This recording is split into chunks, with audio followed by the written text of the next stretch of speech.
There is a school of thought, there's a myth, let me put it like that rugby in South Africa is traditionally a white sport, and black people only started becoming interested in it in recent years. And according to the couple of gentlemen that I'm speaking to this morning, that is not true, because they wrote a book. They were part of a foursome of writing a book called Umbhoxo, Making Rugby an Afrikan Game. And I'm joined in studio at the moment by the two doctors, Dr.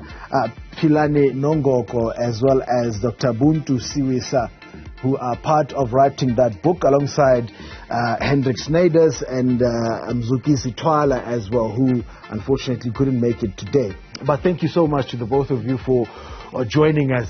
Firstly, as we look at it there on screen and how it looks and everything, let me start with you, Dr. Buntu.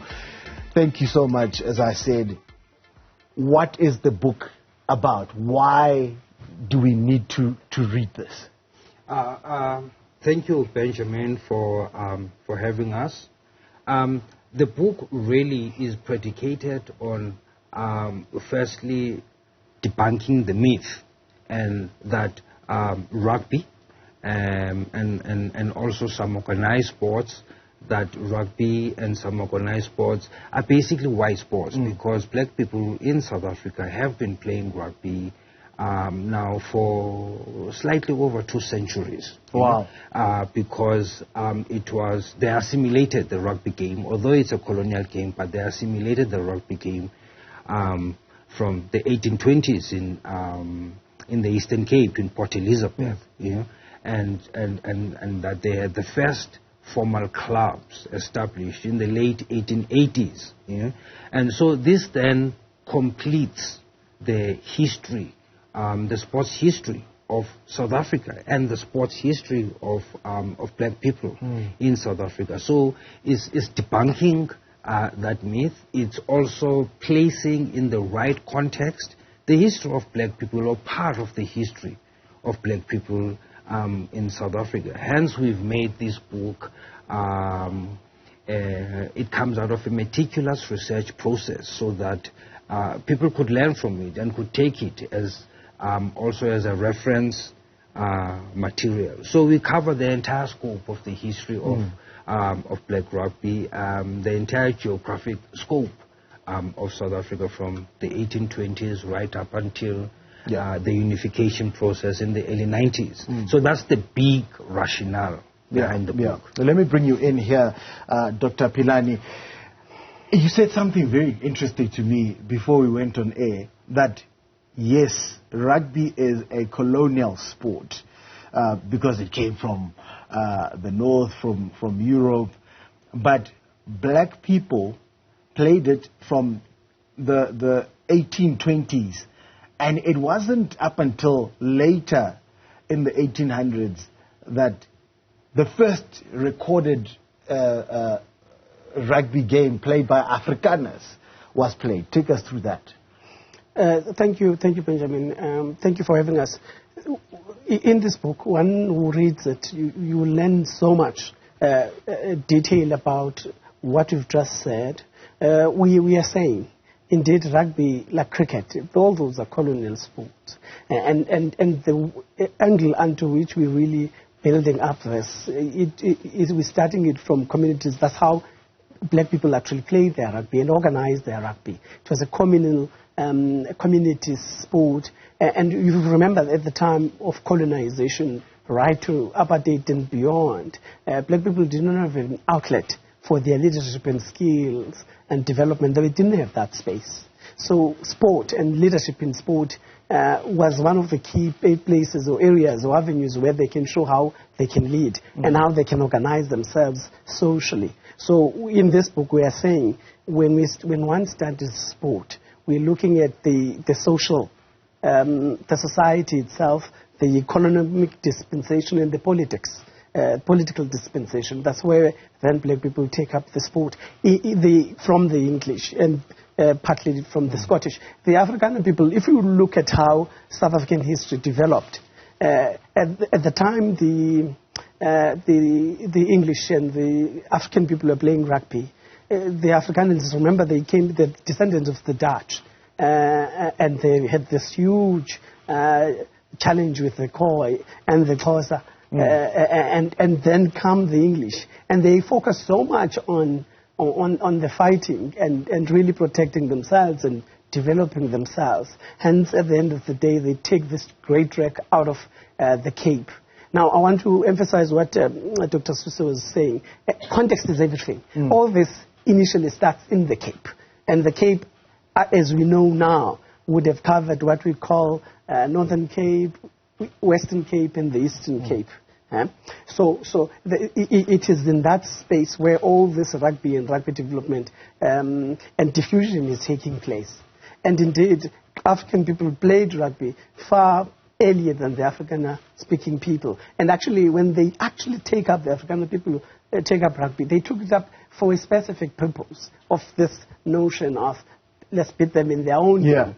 And they literally built up, there's so many things African people have done actually to build their African dome. And sport, particularly rugby. They took up cricket and took cricket seriously later. Much, much later, actually. And it's so interesting, gentlemen, because from what you're saying, and the book is written based on extensive research as well, Dr. Buntu, the Afrikaners did not teach black people rugby.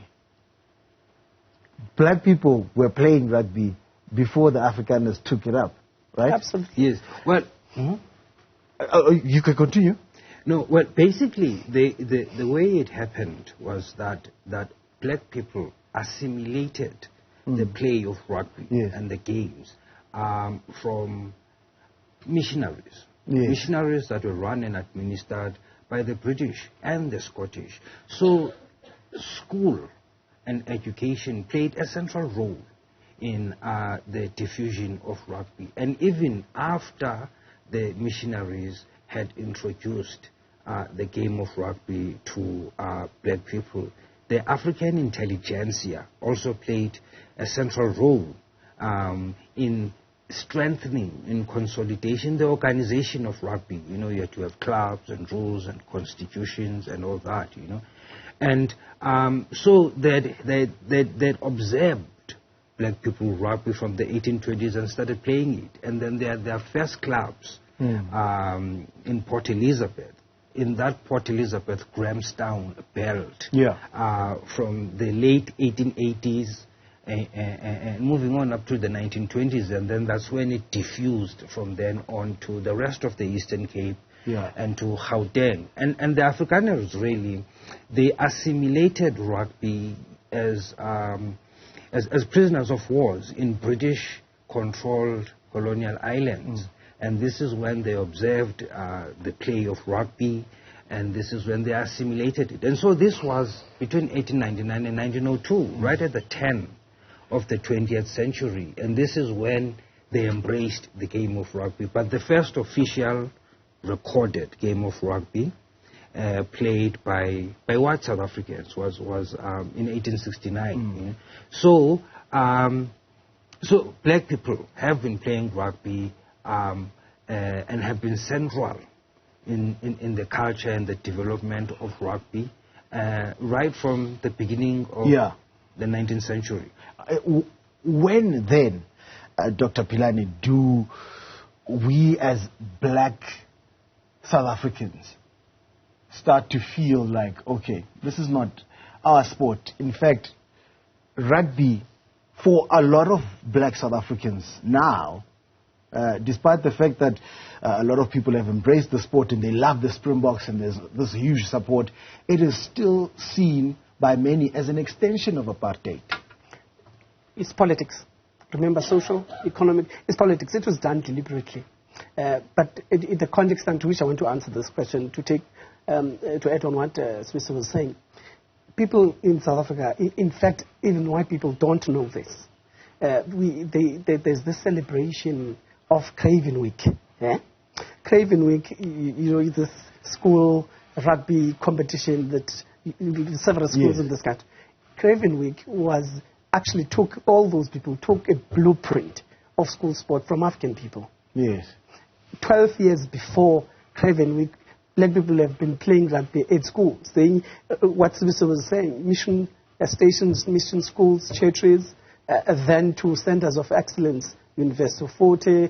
There was a college then, established in 1916, but there were earlier ones. You have Welsh High School in East London, Fort Cox College, St. Matthews, many of those areas where sport has been introduced. Lovedale, Hilltown has been introduced to young black people and African people there. So from then on, people, black intelligentsia, saw fit that young people have to as well, just like local clubs and teams in locations, in towns, in provinces and regions, should play similar kind of model.